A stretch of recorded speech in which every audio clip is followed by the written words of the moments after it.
Sabe aquela sensação de que tem algo te puxando para baixo, uma força invisível que parece te seguir para onde quer que você vá, sabotando seus planos, minando sua energia, transformando seus maiores desejos em cenários de fracasso?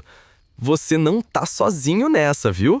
Milhões de pessoas ao redor do mundo sentem o peso de uma escuridão que, de alguma forma misteriosa, parece dar vida aos seus próprios pesadelos. Mas, espera lá, será que essa escuridão é realmente algo externo? Um inimigo à espreita nas sombras do mundo? Ou será que o campo de batalha é muito mais íntimo, mais pessoal, talvez até mesmo fabricado dentro da gente? Essa é a grande questão que vamos desvendar juntos hoje, numa jornada fascinante que atravessa a história, a filosofia, a psicologia e até a neurociência. Desde os tempos mais remotos, a humanidade tem se debatido com a ideia de forças ocultas, de demônios, de maldições que parecem manifestar-se em nossa realidade. As lendas antigas estão repletas de criaturas sombrias que habitam à noite, prontos para se alimentar dos nossos medos mais primitivos. E não é à toa, né? O medo é uma emoção universal, primária, uma ferramenta de sobrevivência que nos alerta para o perigo. Pensa comigo, se você está numa floresta escura e ouve um galho quebrando, seu corpo entra em alerta, o coração dispara, a adrenalina corre. Isso é um medo fazendo o trabalho dele, te preparando para lutar ou fugir, te protegendo. É como ter um sistema de alarme interno super sofisticado. Mas e quando o galho quebra dentro da sua cabeça? E quando a ameaça não vem de um predador na mata, mas de um pensamento, de uma crença arraigada, de uma memória dolorosa? Aí, o medo saudável, aquele que te protege, começa a se distorcer. Ele se transforma num inimigo sutil que usa sua própria mente como arma. A psicologia, especialmente as correntes mais profundas, há muito tempo explora essa ideia de uma batalha interna. Imagina a sua mente como uma casa gigante, cheia de cômodos. Tem a sala da consciência, onde você processa as informações do dia a dia, toma decisões. Mas também tem porões escuros, sótãos esquecidos, cheios de coisas que você guardou lá, talvez para não ter que lidar com elas. Traumas antigos, frustrações não resolvidas, inseguranças que você prefere não encarar. Essas são as escuridões interiores. Elas não desaparecem só porque você as empurrou para debaixo do tapete. Elas continuam lá, trabalhando em silêncio.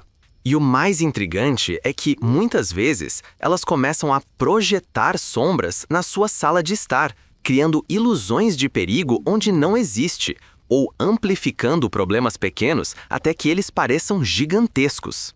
É como se os fantasmas do seu porão começassem a se materializar nas suas paredes, e você, sem entender de onde vem, passa a acreditar que eles são reais, externos, inescapáveis.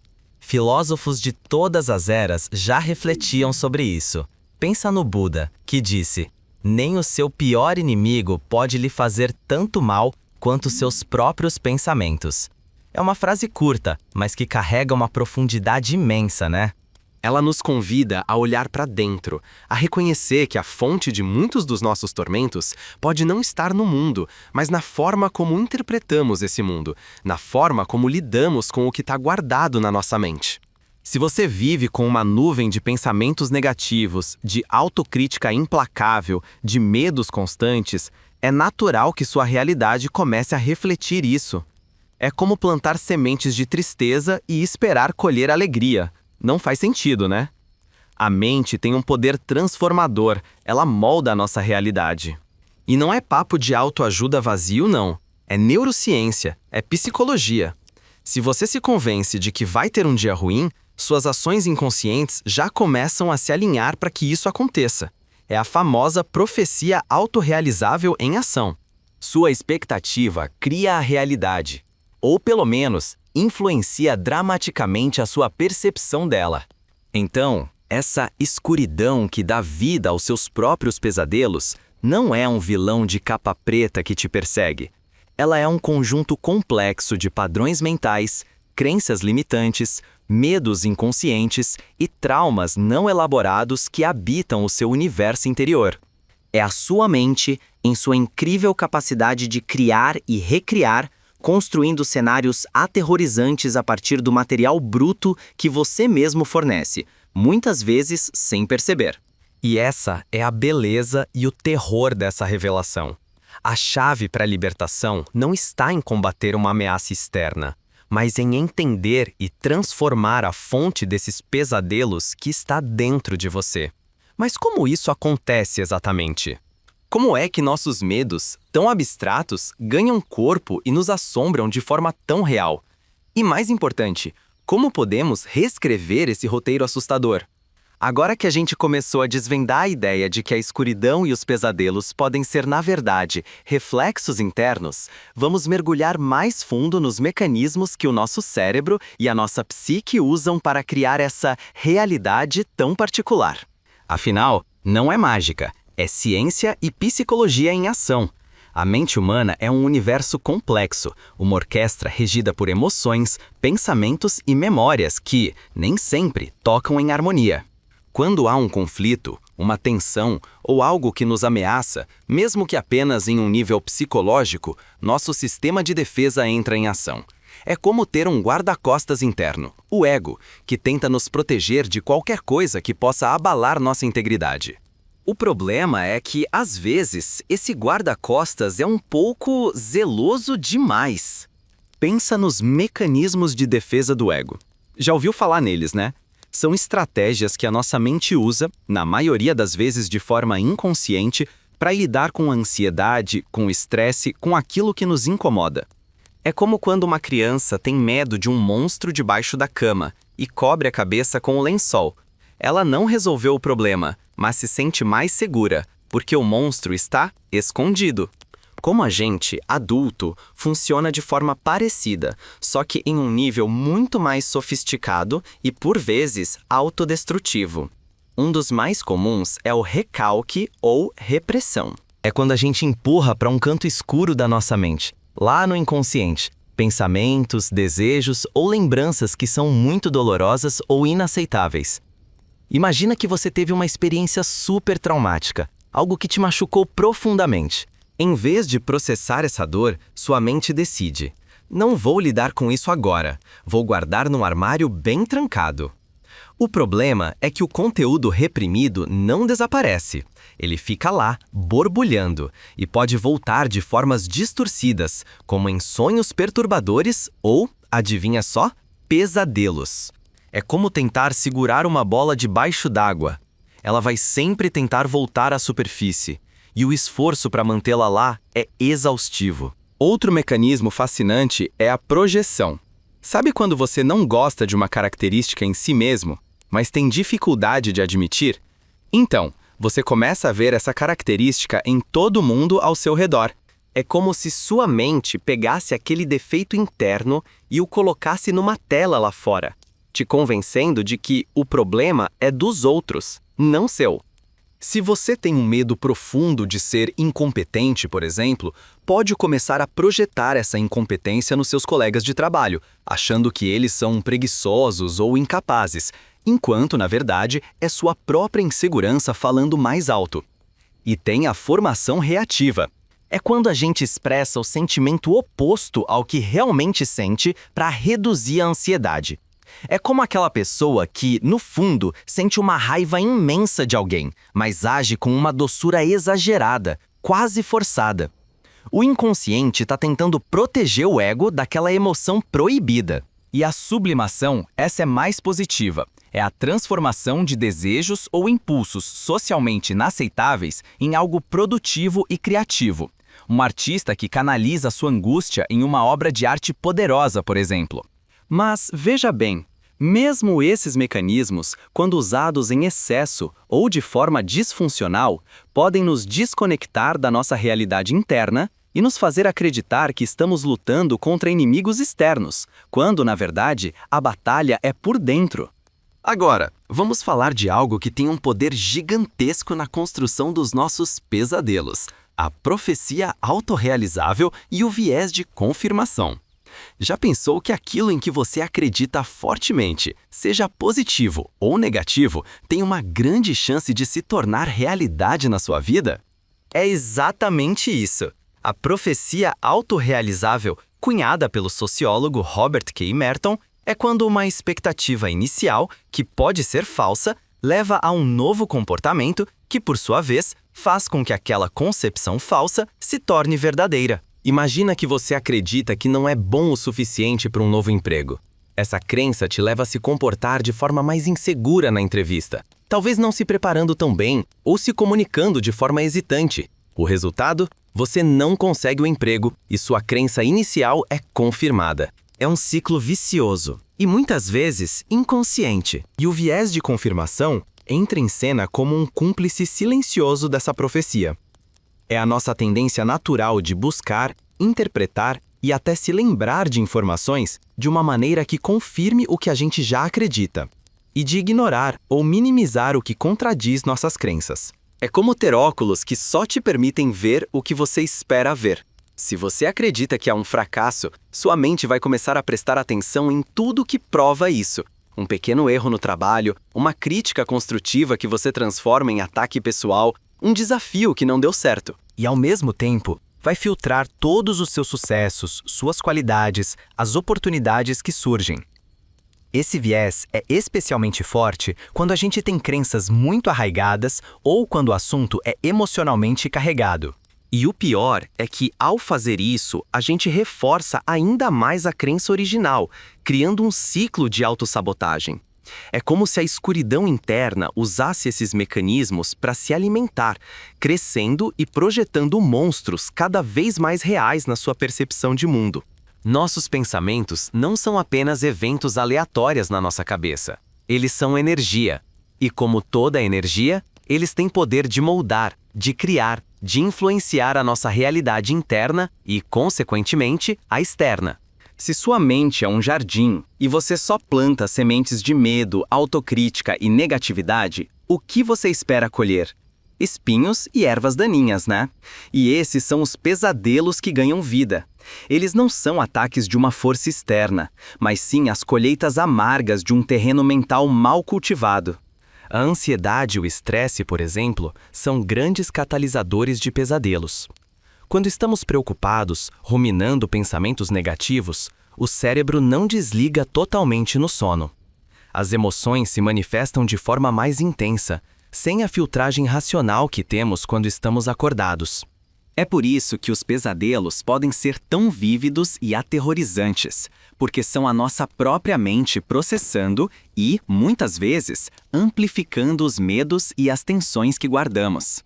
Entender esses mecanismos não é só para ter conhecimento teórico, tá? É para começar a enxergar que você tem um papel ativo na criação dos seus próprios monstros. A boa notícia é que se você os cria, você também tem o poder de desfazê-los. A sua escuridão não é uma sentença, é um convite à exploração. Mas como a gente faz essa transição? Como a gente muda a forma de plantar as sementes nesse jardim da mente e colhe algo totalmente diferente? O que acontece quando a gente realmente compreende que essa batalha é interna e que a vitória depende, em grande parte, de uma mudança de perspectiva e de ação sobre o nosso próprio universo psíquico? Onde está a chave para transformar esses pesadelos em degraus para um novo despertar? É aqui que a gente chega no coração da nossa discussão, no ponto onde todas as peças do quebra-cabeça se encaixam e a verdadeira natureza da escuridão que dá vida aos seus próprios pesadelos é finalmente revelada.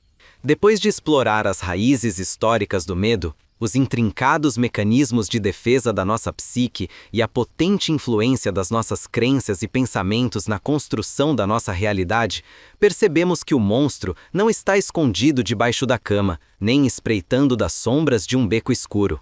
O monstro, na sua forma mais pura e aterrorizante, emerge do nosso próprio interior. A grande síntese, a revelação profunda, é que essa escuridão não é uma entidade externa, um destino cruel ou uma força mística que te assombra. Ela é, em sua essência, a manifestação dos seus medos não confrontados, dos seus traumas não processados, das suas inseguranças silenciadas e das narrativas negativas que você inconscientemente repete para si mesmo. É o acúmulo de tudo aquilo que você tenta evitar, ignorar ou reprimir que, paradoxalmente, ganha força e forma dentro da sua mente e se projeta na sua experiência de vida.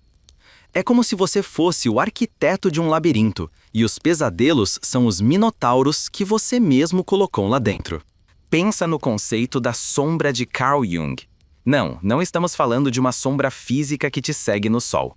Jung, um gigante da psicologia analítica, descreveu a sombra como a parte do nosso inconsciente que contém tudo aquilo que o ego não quer reconhecer em si mesmo. São as características que consideramos negativas, as fraquezas, os impulsos ruins, os desejos proibidos. É como aquele seu lado que você tenta esconder a todo custo, aquela parte de você que você não gosta e que preferiria que não existisse. O problema é que, quanto mais a gente nega, mais a gente empurra essa sombra para o canto, mais forte ela fica. Ela não desaparece, ela se torna mais densa, mais autônoma e começa a agir nas suas costas, muitas vezes de maneiras destrutivas. É como ter um cofre cheio de coisas valiosas, mas que você nunca abre por medo do que pode encontrar lá dentro. O medo não vai fazer com que o cofre desapareça. Ele só vai fazer com que o conteúdo do cofre te assombre de outras formas. Essa sombra, quando não é integrada, quando não é reconhecida, se manifesta nos seus pesadelos, tanto nos sonhos noturnos, com suas imagens aterrorizantes, quanto nos pesadelos da vida real. A autossabotagem, a procrastinação, os ciclos repetitivos de fracasso, as relações tóxicas que parecem te perseguir. Ela distorce sua percepção, amplifica suas inseguranças e te faz enxergar ameaças, onde, muitas vezes, há apenas um desafio a ser superado. A neurociência, por sua vez, complementa essa visão ao nos mostrar como o cérebro, especialmente em estados de ansiedade e estresse crônico, pode criar e sustentar essas narrativas de medo. Quando você está constantemente preocupado, o seu sistema límbico, a parte do cérebro responsável pelas emoções, especialmente a amígdala e o hipocampo, que são como os centros de alarme e memória emocional, fica em estado de alerta máximo. É como um sensor de fumaça que está sempre disparando, mesmo quando não há fogo. E essa superatividade, sem a regulação do córtex pré-frontal, a parte do cérebro que lida com o raciocínio lógico e o controle emocional, nos sonhos, por exemplo, é o que torna os pesadelos tão vívidos e emocionalmente intensos. Você está criando um ciclo vicioso. A preocupação gera ansiedade, a ansiedade afeta o sono e as funções cerebrais, e a mente, sem a devida regulação, cria cenários de terror que reforçam ainda mais a preocupação. E esse ciclo não fica só na sua cabeça, não. Ele se traduz em comportamentos. Pensa nas profecias autorrealizáveis. Sua mente tem um poder incrível de concretizar aquilo em que você acredita. Se você tem um medo profundo de falhar em um projeto, por exemplo, esse medo não é uma ameaça externa que vai te derrubar. Ele é uma semente que, se regada, florescerá em ações de autossabotagem. Você procrastina, você não se dedica totalmente, você duvida das suas capacidades, você busca sinais de que vai dar errado, o viés de confirmação em ação, e, no final, o projeto realmente falha. E aí, a escuridão sussurra: eu te avisei. Você realmente não é capaz. Essa voz não é um inimigo externo. É a sua própria mente reforçando uma crença limitante que você internalizou. É como se você estivesse construindo uma prisão com seus próprios pensamentos, tijolo por tijolo. E os pesadelos não são as grades, são as ilusões que te fazem acreditar que não há saída. A grande revelação, então, é que a luta contra essa escuridão não é uma guerra contra o mundo, mas uma batalha pela soberania da sua própria mente. Não é sobre aniquilar um inimigo que vem de fora, mas sobre desvendar, aceitar e integrar as partes de si mesmo que você teme ou ignora. É sobre virar a luz para os cantos escuros do seu inconsciente, não para afugentar os monstros, mas para entender que eles são, na verdade, aspectos de você que precisam de atenção, de acolhimento. Quando você enfrenta um pesadelo, seja ele um sonho aterrorizante ou uma situação de vida que te paralisa, você não está lutando contra uma criatura real. Você está sendo confrontado por uma mensagem da sua própria psique, um convite para olhar para dentro e se perguntar: que medo, que crença, que trauma não resolvido está se manifestando aqui?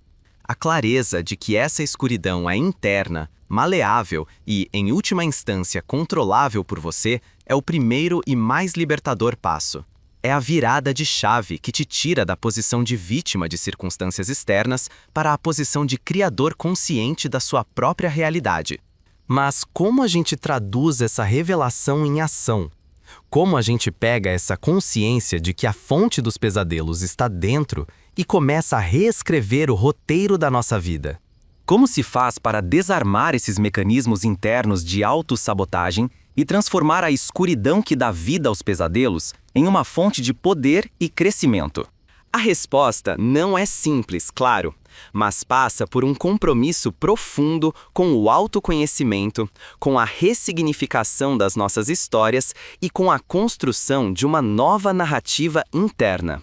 É possível, sim, treinar a mente para deixar de ser um campo de batalha e se tornar um jardim fértil para os seus maiores sonhos. A chave está em como você vai usar o poder que acaba de redescobrir. Chegamos ao ponto mais elevado da nossa jornada, a um pico onde a paisagem se revela com uma clareza impressionante. Depois de entender que a escuridão que dá vida aos seus próprios pesadelos não é um inimigo externo, mas sim um complexo emaranhado de medos internos, crenças limitantes e mecanismos de defesa que operam a partir do nosso próprio universo psíquico, a perspectiva muda radicalmente. A gente sai da posição de alguém que está indefeso diante de forças desconhecidas e assume o papel de arquiteto consciente da sua própria experiência. Essa é a verdadeira transformação, de vítima a criador. A montanha que parecia intransponível, o monstro que parecia invencível, agora revelam-se como desafios internos, maleáveis e passíveis de serem compreendidos e transformados. É como se você tivesse sido um marionete e agora, de repente, percebesse que os fios sempre estiveram nas suas próprias mãos. Então, o que a gente faz com essa nova compreensão? O primeiro passo é o autodomínio. Pensa num maestro regendo uma orquestra. Cada instrumento, cada músico tem sua função. Se um instrumento desafina, a melodia é prejudicada. Sua mente é essa orquestra. E o autodomínio é a capacidade de reger seus pensamentos, suas emoções, seus impulsos. Não é sobre reprimir, mas sobre harmonizar. Não é sobre eliminar o medo, porque o medo, como a gente viu, é uma emoção natural e necessária. É sobre aprender a dançar com ele, a ouvir o que ele tem a dizer, mas sem deixar que ele assuma o controle do espetáculo. É sobre cultivar uma mentalidade de escoteiro, como alguns pesquisadores chamam, que busca a verdade da situação da forma mais precisa possível, em vez de apenas confirmar o que já se acredita. Isso significa questionar suas próprias crenças, buscar diferentes perspectivas e considerar evidências que, à primeira vista, parecem contradizer o que você pensa. Lidar com essa escuridão que dá vida aos seus pesadelos é um processo contínuo de autoconhecimento e de reengenharia mental. Não existe uma pílula mágica, mas existem estratégias poderosas que você pode incorporar no seu dia a dia. Uma delas é a exposição gradual aos seus medos. Se você tem medo de falar em público, por exemplo, não adianta tentar fazer uma palestra para 1000 pessoas de uma vez. Comece falando para um amigo, depois para um pequeno grupo, depois para um público maior. Cada pequena vitória vai reprogramando o seu cérebro, mostrando que o perigo não era tão grande quanto sua mente fez parecer. É como aprender a nadar. Você não joga a pessoa direto no fundo. Começa na parte rasa, com boia, até ela ganhar confiança. E o mesmo vale para os pesadelos mais abstratos. Se você tem medo de falhar, comece a se permitir pequenos erros, a ver o fracasso não como um ponto final, mas como um feedback, uma oportunidade de aprendizado. Isso desativa a profecia autorrealizável negativa e constrói uma nova, positiva. Outra ferramenta essencial é a ressignificação. Nossos pensamentos são poderosos, mas a interpretação que damos aos eventos é ainda mais. Um desafio pode ser visto como uma ameaça paralisante ou como uma oportunidade emocionante de crescimento. A escolha é sua e ela molda sua realidade. Pensa na terapia cognitivo-comportamental, que ajuda as pessoas a identificar e mudar padrões de pensamento negativos e distorcidos. Não é sobre negar a realidade, mas sobre enxergá-la com lentes diferentes, mais construtivas. Se você tem a crença de que tudo dá errado para mim, comece a buscar ativamente e a registrar as pequenas vitórias, os momentos em que as coisas deram certo. É um exercício de reeducação mental que, com o tempo, reescreve a sua narrativa interna. A importância da comunicação e do apoio social também não pode ser subestimada. Falar sobre seus medos, suas ansiedades, seus pesadelos com pessoas de confiança, amigos, familiares ou um profissional de saúde mental é um ato de coragem e de cura. Quando você verbaliza o que te assombra, aquilo perde um pouco da sua força. É como tirar um monstro de dentro do armário e colocá-lo à luz do dia. Ele pode não desaparecer na hora, mas se torna menos assustador, mais compreensível. E a validação de que você não está sozinho nessa jornada é um bálsamo para a alma. Um terapeuta, por exemplo, pode te ajudar a identificar as raízes dos seus medos, a desvendar os mecanismos de defesa disfuncionais e a construir estratégias eficazes para enfrentá-los. Então, a luta contra a escuridão que dá vida aos seus pesadelos se transforma em uma jornada de iluminação interna. O objetivo não é matar o monstro, mas sim compreendê-lo, integrá-lo e, finalmente, transformá-lo em um aliado, um mensageiro que aponta para áreas da sua vida que precisam de atenção e crescimento. É a conquista da liberdade de ser quem você realmente é, sem as amarras das próprias criações internas. Você recontextualiza o início da sua luta, não como uma batalha sem esperança contra o desconhecido, mas como o primeiro passo para o autodespertar. E ao projetar o olhar para o futuro, você não vê mais uma vida cheia de ameaças fabricadas pela sua mente, mas um caminho de possibilidades ilimitadas, onde você é o verdadeiro mestre do seu destino. A escuridão, antes fonte de pesadelos, agora se torna o pano de fundo para a luz da sua consciência brilhar ainda mais forte. A vitória não é a ausência de medo, mas a sabedoria de transformá-lo.